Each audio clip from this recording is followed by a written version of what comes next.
मुझे भी ये बेचना है क्योंकि बहुत दिनों से ऐसे ही पड़ा हुआ है। ये बनता है भेड़ बकरियों की ऊन से, तो ये गलती आप लोग मत करना, कभी भी काम आ सकते हैं। अब धीरे धीरे खिड़कियां चमकने लगी हैं। सुबह के 6 बजे आज जैसे ही बाहर निकले तो बाहर का माहौल कुछ ऐसा है, थोड़ी देर में सनराइज भी होने वाला है और सामने चौखंबा पर्वत की बर्फीली चोटियों पर देखिए सूरज की पहली पहली किरणें बहुत ही गजब का माहौल बना रही है ऐसे में। और ऐसे खूबसूरत से माहौल में सुबह सुबह गर्मा गर्म चाय मिल जाए तो इसकी तो बात ही कुछ अलग है। फिर बाकी सुबह सुबह माँ की तैयारी अभी हो चुकी है परवाड़ी वाले घर पे जाने की। ये पराल भी ले जाना है, हाँ ये स्कूटी में ले जाना है सारा यहाँ से। तो सबसे पहले आप सभी को मेरा प्यार व नमस्कार। मेरा नाम है आलोक राणा और स्वागत है आप सभी का देवभूमि उत्तराखंड के इन खूबसूरत पहाड़ों से। प्यारी सी धूप खिली हुई है और ऐसे में सामने बर्फीली चोटियां देखिए क्या गजब की दिखाई दे रही हैं। और घर पे अभी काजल भी आई है बहुत दिनों के बाद, अभी खेतों में आई है पराल वगैरह उठाने के लिए। कब आई देहरादून से? मैं परसों आ गई थी 10 तारीख को। बाकी खेतों में देखिए आजकल पूरी धान की कटाई कंप्लीट होने ही वाली है और गांव की सभी चाची बॉडी लोग लगे हुए हैं काम पे। आजकल तो गांव में खेती बाड़ी का इतना ज्यादा काम रहता है कि हर कोई बिजी रहता है भाई खेती बाड़ी के कामों में। पहाड़ों का एक खूबसूरत सा माहौल देख के लगता है कि बरसात बस चले ही गई है पहाड़ों से और धीरे धीरे सुबह शाम ठंड बढ़ने लगी है यहाँ। साथ ही देखिए पापा जी ने अपना दोखू भी निकाल के रख दिया है सुखाने के लिए। यह है हमारे पहाड़ों का पारंपरिक पहनावा और इस साल मेरी भी कोशिश है कि अपने लिए एक दोखू बनवाऊं रांसी गांव से।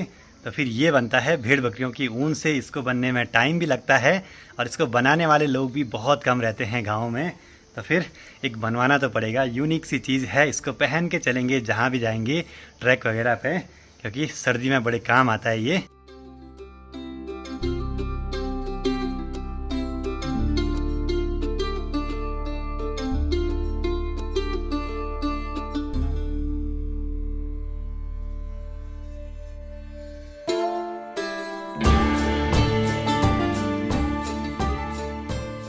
बाहर से दिखने में तो लग रहा है कि घर पे काफ़ी काम पूरा हो चुका है, लेकिन नहीं, अभी यहाँ पे बहुत सारा काम बाकी है फिनिशिंग वगैरह का। साथ ही यहाँ पूरे ऊपर फर्श में सफाई भी करनी है। बाकी एक तो जरूरी से काम है जो कि आज शायद पूरे हो सकते हैं। काजल आई है फिर से यहाँ पे पानी लेने के लिए, 30 लग रही वाले घाम पे। धूप इतनी तेज लग रही है और ऐसे में भी गांव की महिलाएं सभी लगे हैं खेती बाड़ी के कामों में। बाकी हो सकता है थोड़ी देर में लाइन मैन भी आ जाएं, तो आज हमें अपने मीटर की जगह भी चेंज करवानी है इस घर पे। तब तक यहाँ ऊपर बरामदे में साफ सफाई कर लेता हूँ टाइल्स वगैरह की, क्योंकि थोड़ा बहुत ये ग्राउट के निशान अभी भी बाकी है। और यहाँ आधे तक कल पप्पा जी ने साफ सफाई कर ली है, तो इन सब चीजों से अब टाइलों को चमकाना पड़ रहा है। बड़ी गलती हो गई हमसे, जब हमने टाइल लगवाई और इपॉक्सी ग्राउट करवाई ना तो ढंग से साफ नहीं करवाया, जिस वजह से अब बड़ी मुश्किलें हो रही हैं भाई। पूरा बरामदा तो आधा साफ कर लिया, अब इसको अब पानी में मिला के साफ करेंगे। बाकी इस वाले केमिकल से ना ये रेलिंग भी बिल्कुल क्लीन हो जा रही है। हमको तो लगा था कि ये साफ नहीं होंगी, हो रहा है तुरंत से। थोड़ा सा लगाने से देखो चमक वाप से आ रही है। जैसे इसको यहाँ पे लगा रहे ना, यहाँ पे ये सीमेंट के दाग दाग से हैं, खाली ऐसे कर रहे हैं, ये तुरंत देखो भाई साफ हो रहा है। पापा जी कल से लगे हुए थे टाइलों को चमकाने पे, बहुत मेहनत करके। इस वाले केमिकल का यूज कर तो रहे थे, लेकिन ये ज्यादा पानी में कम मिला रहे थे। आज अगर इसको डायरेक्ट जैसे टाइल पे लगा रहे ना, तो जितने भी दाग धब्बे हैं फटक से निकल जा रहे भाई। बाकी एक दूसरा केमिकल भी ले आए थे, इसको भी टेस्ट कर देते हैं। अब जैसे यहाँ पे देखिए काला काला सा निशान पड़ा है टाइल पे, ये काम कर तो रहा है लेकिन उतनी जल्दी नहीं। अब दूसरे को ट्राई करके देखते हैं। फट नहीं कहूँगा, मैंने बहुत सारी वीडियोस भी देखी थी इसकी यूट्यूब पे। अब इसी से करेंगे पूरी टाइलों की सफाई अच्छे तरीके से। भले ये सारे केमिकल जो हम यूज कर रहे हैं ये टाइल या एसएस की रेलिंग पे बुरा असर भी डाल सकते हैं, मतलब उनकी शाइनिंग खराब कर सकते हैं, लेकिन एक बार ये साफ तो हो जाए कम से कम, नहीं तो हालत खराब हो रही है पूरी टाइलें चमकाने में। बाकी अब आज यहाँ का काम अब आसान हो गया है हमारा। और दिन बढ़ते बढ़ते सामने के पहाड़ों पे देखिए खूब सारे बादल भी आने लगे हैं और गांव की महिलाएं देखिए ऐसे माहौल में भी लगातार लगे हैं खेती बाड़ी के कामों में। ये वाला केमिकल तुरंत से काम कर रहा है सिर्फ ग्राउट पे, और इपॉक्सी ग्राउट के जो दाग धब्बे है ना उनको निकालने में जरा मेहनत तो फिर भी लगी रही है। आज ने यहाँ घर पे थोड़ा सा बिजली का काम करवा देते हैं, क्योंकि नीचे के फ्लोर पे टाइल वगैरह लग चुकी है, तो यहाँ कुछ भी काम नहीं होने वाले हैं कुछ समय तक। तो फिर छोटा मोटा कुछ काम था, जैसे यहाँ पे ये गोल वाली सीट लगाना, सब कुछ काम कर देते हैं एक बारी।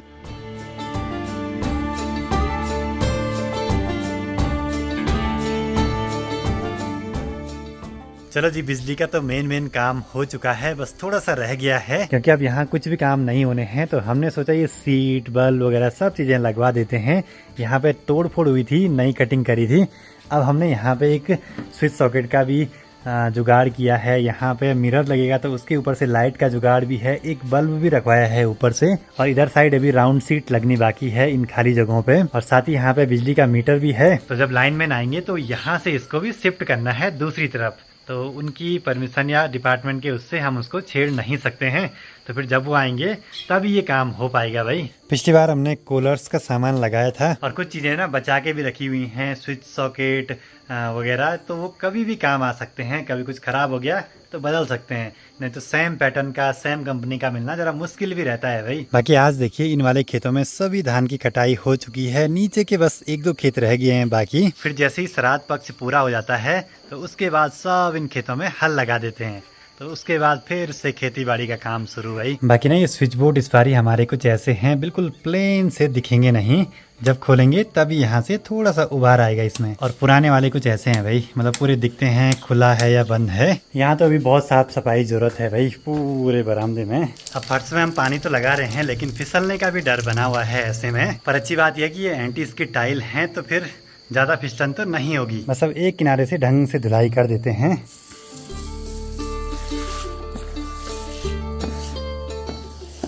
एक चीज़ तो सीखी है इस बारी के स्टाइल के काम से कि टाइल पे जैसे ही ग्राउट इपॉक्सी वगैरह भरें तो तुरंत से साफ सफाई कर दें, नहीं तो बड़ी आफत आने वाली है। खैर अब चमक तो रहा है लेकिन छोटा मोटा अभी भी रह गया है कुछ कुछ जगहों पे, वो भी हो ही जाएगा साफ, लेकिन टाइम बड़ा लग रहा है भाई ऐसे में। अब जैसे ही यात्रा चलने लगी तो ऊपर आकाश में हेलीकॉप्टर भी दिखाई देने लगे हैं धीरे धीरे। मतलब कि मौसम साफ होने से सबका रोजगार भी पटरी पे आ गया है, यात्रा भी चलने लगी है। और धीरे धीरे ना ऊपर की जो चोटियां हैं यहाँ से देखिए हरापन कम होने लगा है, मतलब कि वहाँ काफी ठंड बढ़ने लगी है तो घास सूखने लगी है वहाँ की। मिस्त्रियों ने हमारे लिए सफाई का बहुत काम बढ़ा के रखा हुआ है भाई, क्या ही बोले।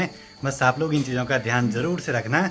और कुछ चीज़ें ऐसी हो रखी है ना, अब क्या ही बोले भाई, हमने उस समय ध्यान दिया नहीं, अब चल रहा है उन चीजों का पता। बाकी और काम तो होते रहेंगे, एक बार लंच का आनंद ले लेते हैं। माँ परवाड़ी वाले घर पे ही हैं, पापा जी और मैं ही है यहाँ पे। लंच में तो दाल चावल है लेकिन यहाँ पे ये है पहाड़ी ककड़ी काट के ऐसे सलाद में। और आजकल तो इन चीजों का तो मजा ही कुछ अलग रहता है भाई, बहुत ही रसीली ककड़ी भाई। बाकी अब एक बार टाइल की सफाई तो होती रहेगी, खिड़कियों की सफाई करनी बड़ी जरूरी है। फिर एक तरफ से नीचे को कबाड़ ले आने के लिए हो जाता है तो ये ड्रम ले जाना पड़ेगा बोला ऊपर छत में सीधे भाई। इन खिड़कियों की सबसे बढ़िया बात ये थी कि जो भी ये पिलर वगैरह हैं खिड़कियों के, तो इनके बाहर से ये प्लास्टिक लगा हुआ है तो कोई दिक्कत नहीं है, सीमेंट वगैरह निकल जाएगा।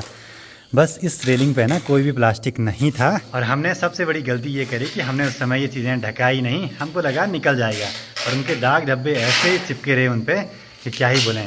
पर अब केमिकल मिल गया है तो कोई दिक्कत नहीं है भाई। बस आज इनको निकाल देंगे और पेंट के टाइम पे ना फिर से ढकाने पड़ेंगे प्लास्टिक से।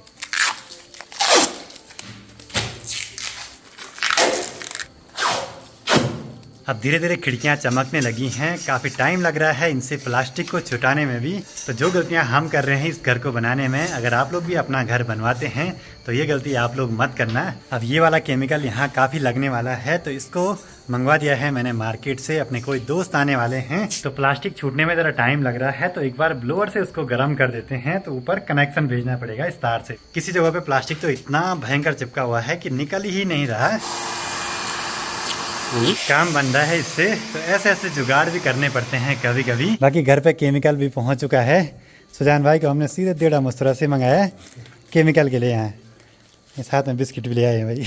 तो सुजान भाई यहाँ पे कुछ काम से आए हैं तो आ रहे थे मार्केट से, मैंने कहा केमिकल भी ले आना। चलो जी अब आज का काम भी जितना हो पाया कर लिया है। सुबह सफाई करी, फिर से पूरा कचरा फैल गया है भाई, इतना ज़्यादा कचरा है इन खिड़कियों पे, ये प्लास्टिक के बाहर से चिपका हुआ। चलिए जी अब सुजान भाई आए हैं, एक बार चाय वगैरह बना देते हैं, फिर देखते हैं आगे आगे क्या होता है। थोड़ा बहुत तो अभी अपनी कुछ गिट्टियाँ वगैरह आने वाली हैं तो उनको उतारने के लिए पापा जी जा रहे हैं। देखो जी सुजान भाई यहाँ पे आए हैं एक जरूरी काम के लिए। मेरे पास ना अभी दो ड्रोन हैं, ये है DJI का Air 2S जो कि मेरा पुराना ड्रोन है, और ये है मैंने कुछ समय जो पहले लिया था Mini 4 Pro करके। दोनों ड्रोन में कुछ अच्छी चीजें हैं, कुछ खराब चीजें हैं। जैसे कि ये पुराना वाला है, ये बड़ा है और इस पे ना नॉर्मल वाला कंट्रोलर है। ये वाला जो ड्रोन है इसकी कैमरा क्वालिटी पुराने वाले के हिसाब से थोड़ा सा कम है, हल्का है, छोटा है, पर इसमें थोड़ा बहुत कुछ नए फीचर्स हैं। अब सुजान भाई हैं प्रोफेशनल फोटोग्राफर और शादियों का सीजन भी आ रहा है तो इनको एक ड्रोन भी चाहिए था। इनका ड्रोन पता नहीं क्या हो गया, कुछ खराब चल रहा है बोला, तो मेरे पास पड़ा हुआ था। तो अब ऐसा हो रहा है कि सुजान भाई को ये ड्रोन मेरे से खरीदना है। और मुझे भी ये बेचना है क्योंकि बहुत दिनों से ऐसे ही पड़ा हुआ है। मैं इसको उड़ाता नहीं हूँ, अब बहुत कम, पर इसको ना मैंने बहुत उड़ाया है और सीखा भी मैंने इसी पे था। और लगभग 2 साल होने वाले हैं अक्टूबर में इस ड्रोन को लिए हुए। बाकी सैप के रिकॉर्ड के हिसाब से मैंने ये ड्रोन फ्लाई किया है 2974 किलोमीटर 183 घंटे तक, मतलब कि लगभग 3000 किलोमीटर का अनुभव है मेरे पास ड्रोन उड़ाने का।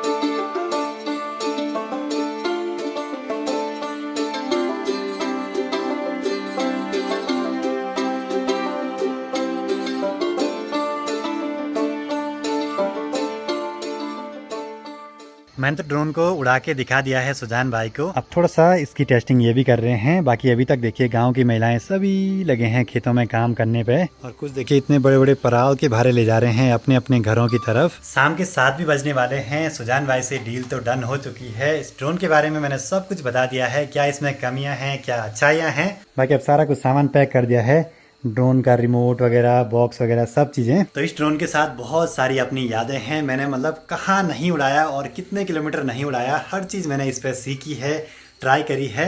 बस अब ये ऐसा है कि ये सही हाथों में जा रहा है। मेरे पास पड़े पड़े इसने खराब तो होना ही था वैसे भी। बस अब सुजान भाई ले जा रहे हैं, आराम से उड़ाना इसको, ढंग से उड़ाना था। ठीक है, ये पूरा गिफ्ट भी, नया डब्बा भी। बाकी एक तरफ से चांद निकल आया है, अंधेरा भी हो गया है। सुजान भाई भी निकल पड़े हैं अपने घर की ओर। ठीक है, तब मिलते हैं। तब माँ भी पहुंच चुकी हैं अब परवाड़ी वाले घर से।